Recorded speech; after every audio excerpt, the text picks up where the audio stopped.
Welcome to Kathmandu, Nepal. This is where I began my journey of a lifetime.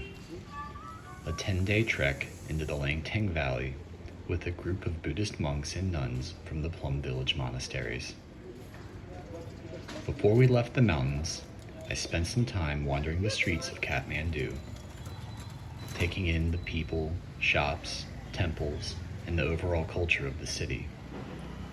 It's a bustling city with a mixture of new and old, and a rich history that hangs thick in the air. The people were kind and friendly and happy to share all about their culture. And there's a mantra, lotus, and there's like Om Mani Padme Hum, Om Mani Padme Hum. I eventually made my way south to the old Nuwari capital of Patan, where I wandered around the ancient temples and entered the old royal palace. I eventually found my way to the Karma Sutra temples, where my guide Guru made some humorous observations of the temple.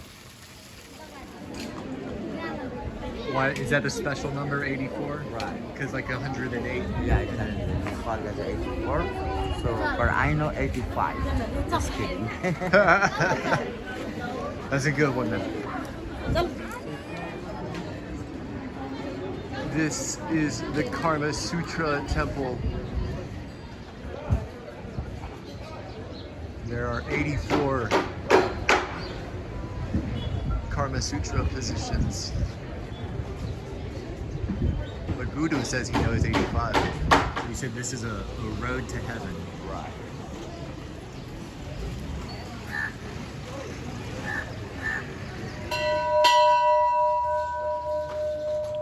Afterwards, I was taken to a Buddhist temple right down the road from the main square. I was instructed to light a candle and carry it over to the Buddha and make a wish.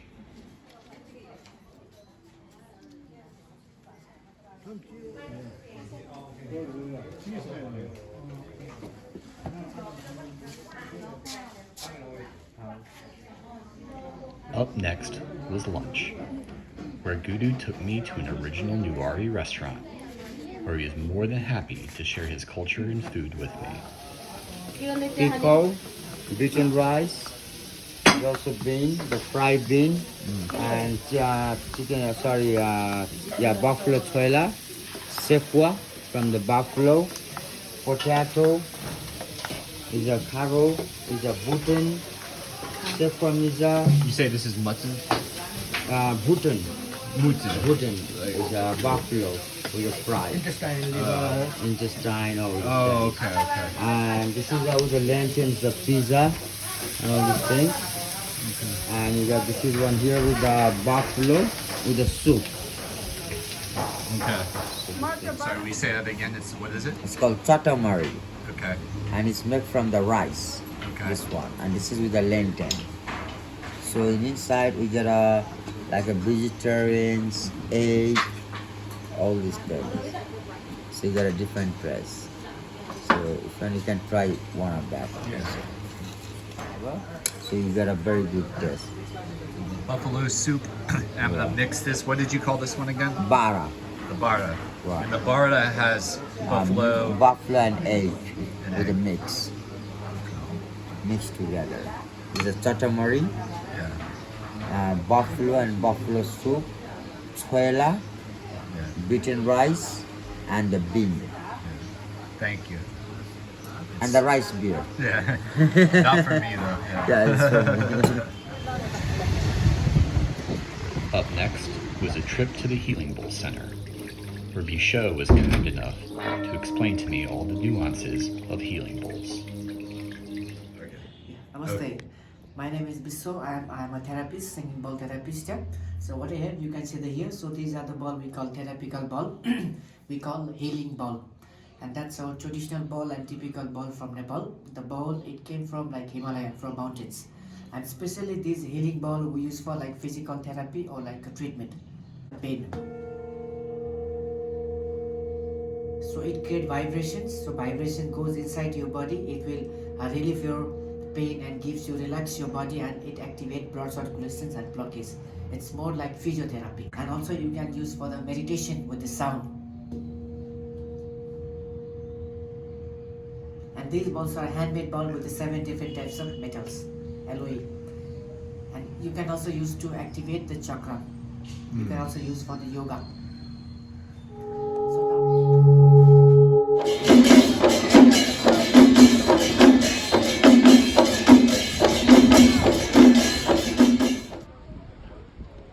The next day, I made my way to the stupa at Swayambhunath, where my luck with garnering wishes continued. This stupa is set up high above the city and is a safe haven for the monkeys who intermingled amongst the crowd. Tell when you're like videotaping them. They're like, nope.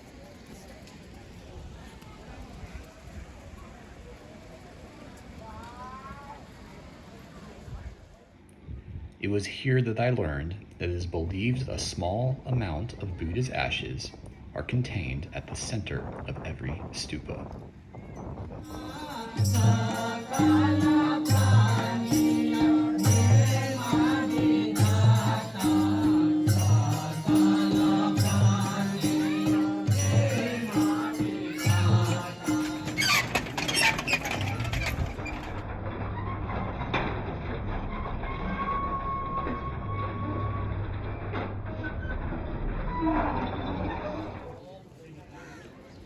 After this, we traveled to the Buddhanath Stupa on the northeastern side of the city, a pilgrimage point for practicing Buddhists all over the country. We made our clockwise circle around the stupa before making our way home to prepare for the next day.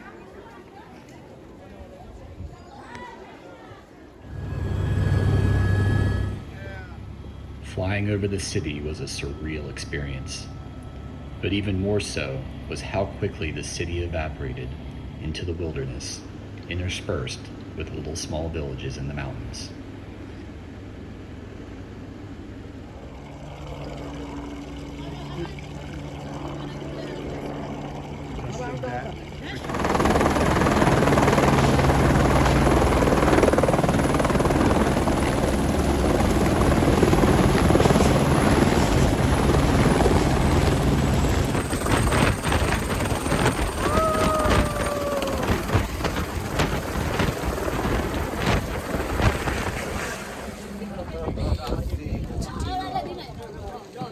Nowhere to go.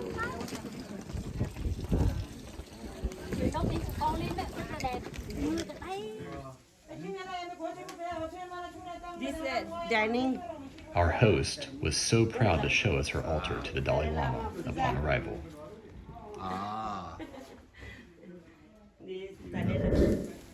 The food was absolutely delicious, and there was nothing but smiles all the way around.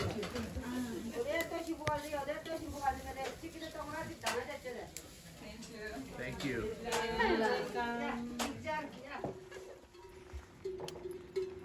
That afternoon, we left the village on a small warm-up hike to give us a sense of what our journey would be like.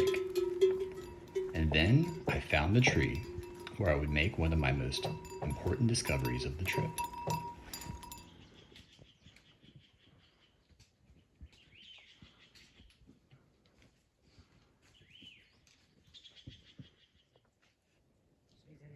This beautiful tree called out to me on the trail on our first part of the trek, and I looked right below it, and I just made my walking stick.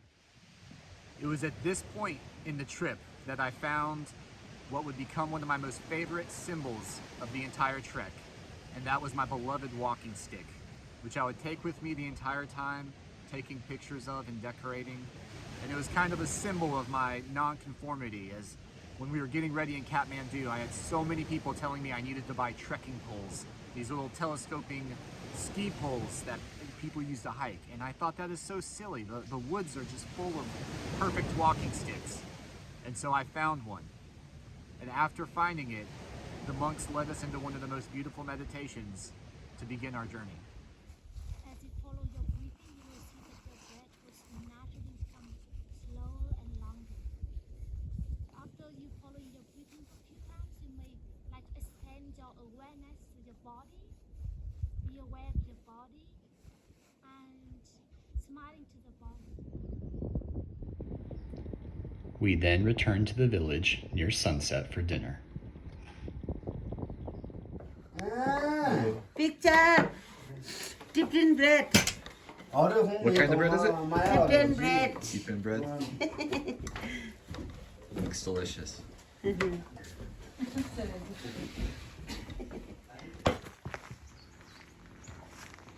We began the journey following a small trail between villages with breathtaking views.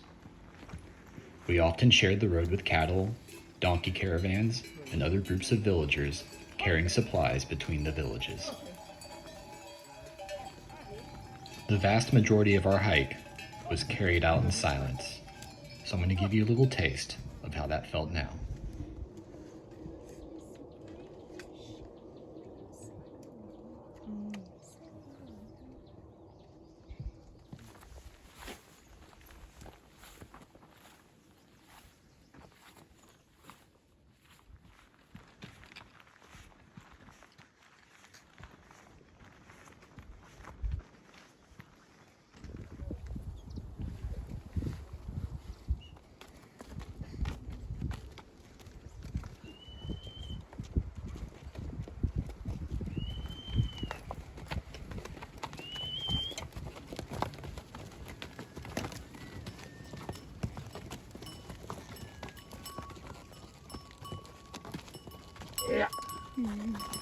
This area was before we entered the Lang Tang Valley, and it had a very different feel to it. We stopped often for ginger lemon honey,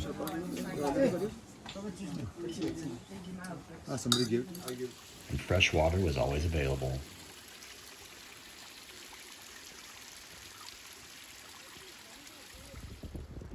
And of course, dodging the rocks thrown by mischievous monkeys along the way.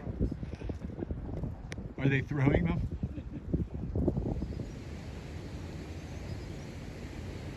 At sunrise the next morning, we all met down at the river for a morning meditation. It was during this meditation that I glimpsed a small panda running on the other side of the river.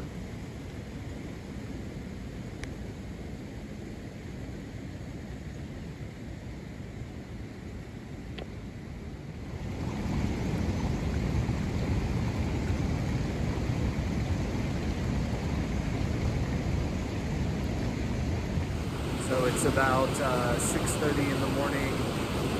We just finished our morning meditation.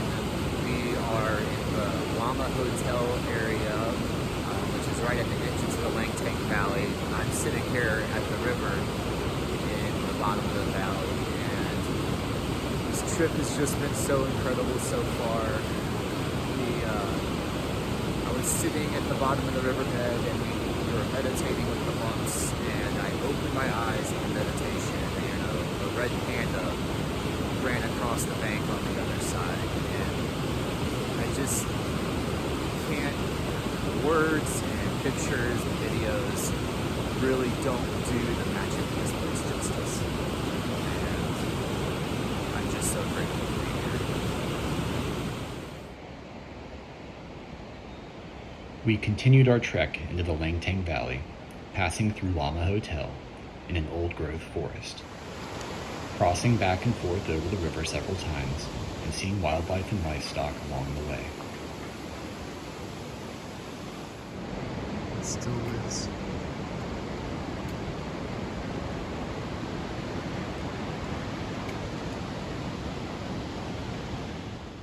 We hike on through the forest to our next stay at a tea house.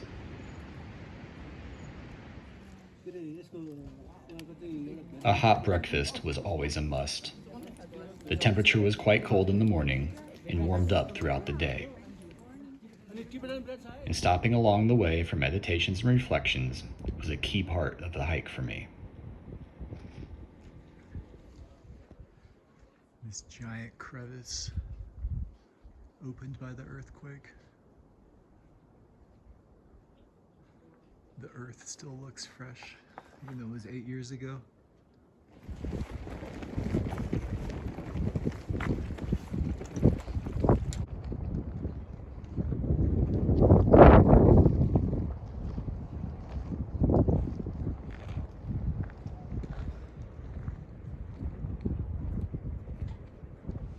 As we approached the village of Langtang, the evidence of the 2015 earthquake that killed nearly 9,000 people became more evident. We would see rock slides that had covered the path. We would see destroyed buildings and knocked down trees. But wherever I saw these things, I saw the path being remade. I saw the buildings being rebuilt, and I saw the trees growing anew. It really drove home the theme of the trip for me, which is that there is a cycle of life and death, and all life ends in death, but all death begins a new life. It was also a very strong reminder of impermanence, and that we're only here for a short while. When we stopped in the village, the monks decided to don their formal attire and have a ceremony of chanting to send their compassion and the compassion of the group to the victims of this earthquake. I sat the camera down to join in the chanting with the monks, but I do have some video of us preparing for the ceremony.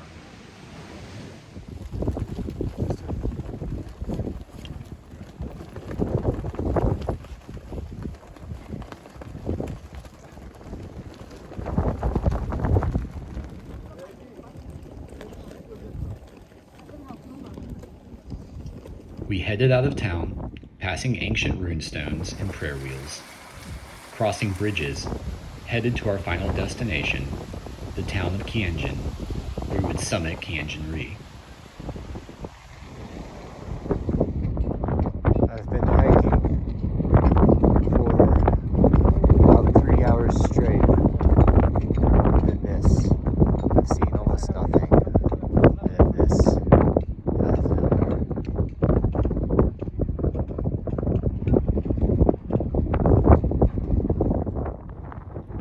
We headed out early in the morning, and before we knew it, had reached the first summit of Kyanjin Ri.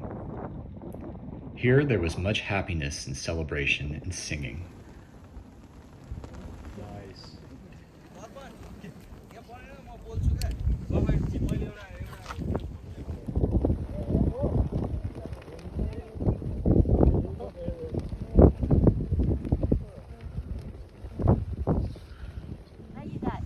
I get my joy from the simple things coming from the earth. I get my joy from the sun that shines and the water speaks to me. Now your turn. I get my joy from the sun that shines and the water speaks to me. Listen to me.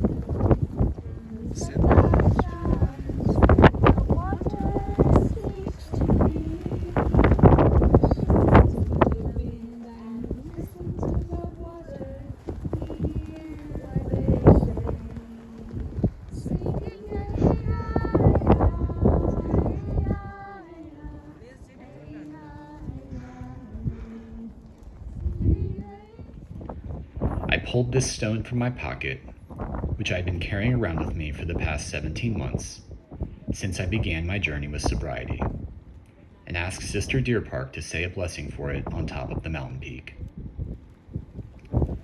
After more singing and pictures, a small group of us set out to summit the second and higher peak of Kyanjin Ri 2, while the majority of the group returned to the base.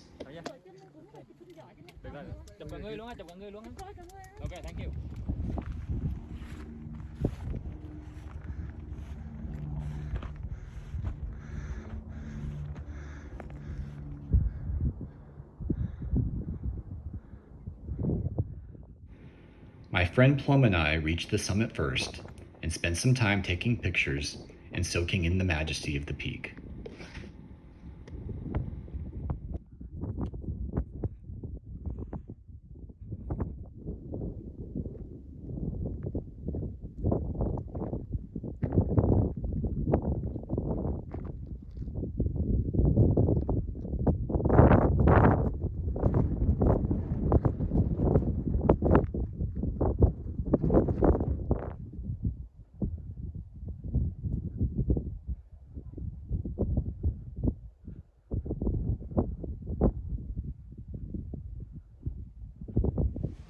Something I've never shared publicly before, is that I am a recovering alcoholic. I have carried around this small amethyst on my person with me wherever I go since the beginning of my sobriety, as a reminder and a promise to myself to never drink again. When we reached the first peak, I asked Sister Deer Park if at the next peak she would bless the stone for me before I buried it on top of the mountain. She went above and beyond and organized all the brothers and all the sisters that reached the second peak with us to pray for me and to chant for me. I sat on my knees crying like a baby as all of the monks and nuns chanted a compassionate prayer for me. It was one of the most transforming moments of my entire life. I once again cannot do this trip justice, this video, these pictures, even me sitting here talking about it, cannot completely illustrate what this trip was. And just in true form, after this most beautiful, life-changing experience, we began to head down the peak, and the weather took a turn for the worse. A snowstorm rolled in. It was very difficult to see the path. We were having a hard time getting down the mountain. And on top of that, one of our companions fell very ill from altitude sickness. In the end, we were able to get our friend down safely and found our way back to the village. However, it was just another reminder how life can so quickly go from one of the most beautiful, life-inspiring moments to that of fear and death. The very next morning, 3 of our companions had to be helicoptered off the mountain because of altitude sickness, along with one of our guides who had broken his ankle while taking a fall during this trip. This valley once again proves it is beautiful and dangerous.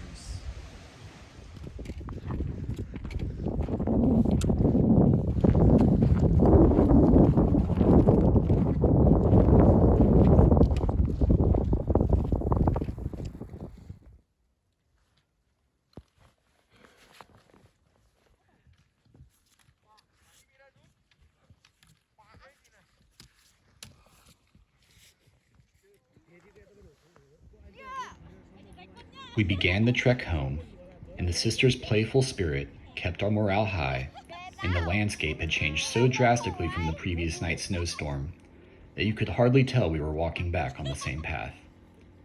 Some things remained the same though, including the fresh mountain water and livestock and wildlife along the way.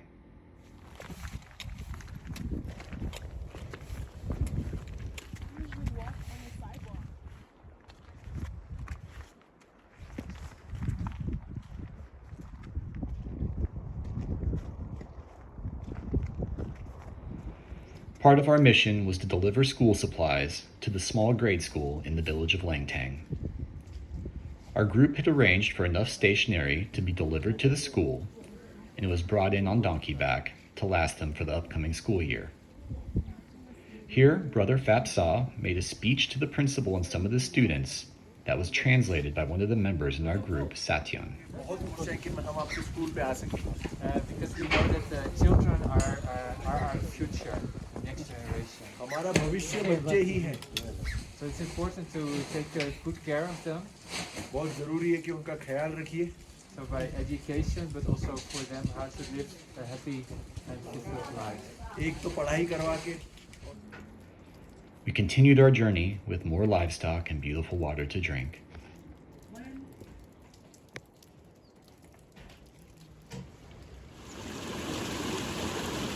I'm sitting on a trail in the Lang Tang Valley,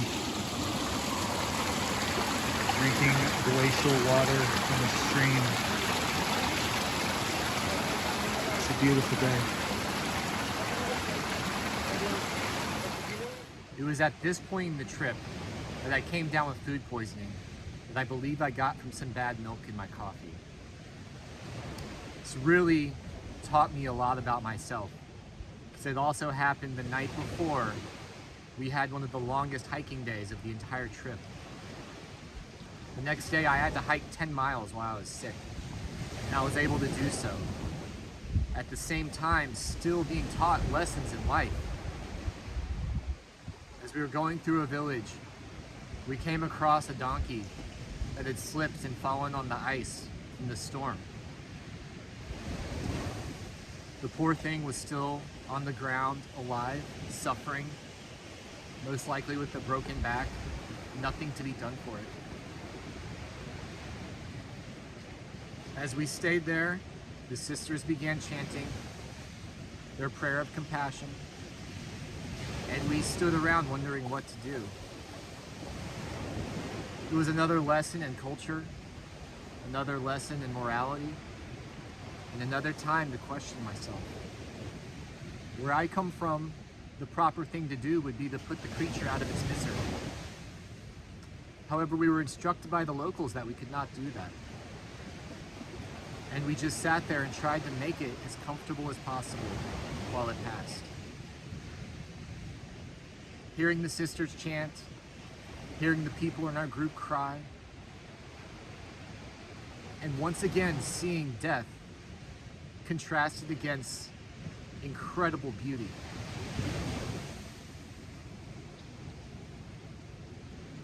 It's indescribable.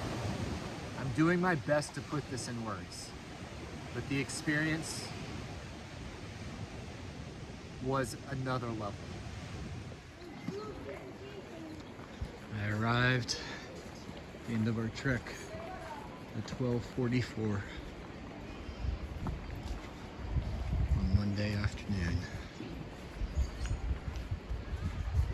This is the town of Sirupubesi.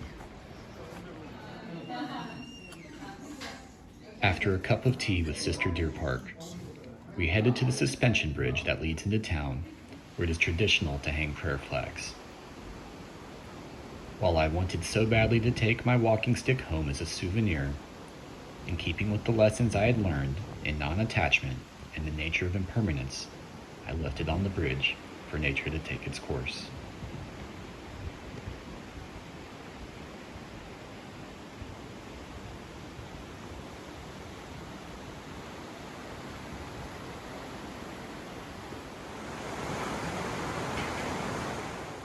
Thank you for sharing my journey with me. I've done my best to convey the specialness of this trip, but I still feel like it's lacking. However, I'd like to close by inviting all of you to return to your breath, breathing in and out while I chime the bell 3 times.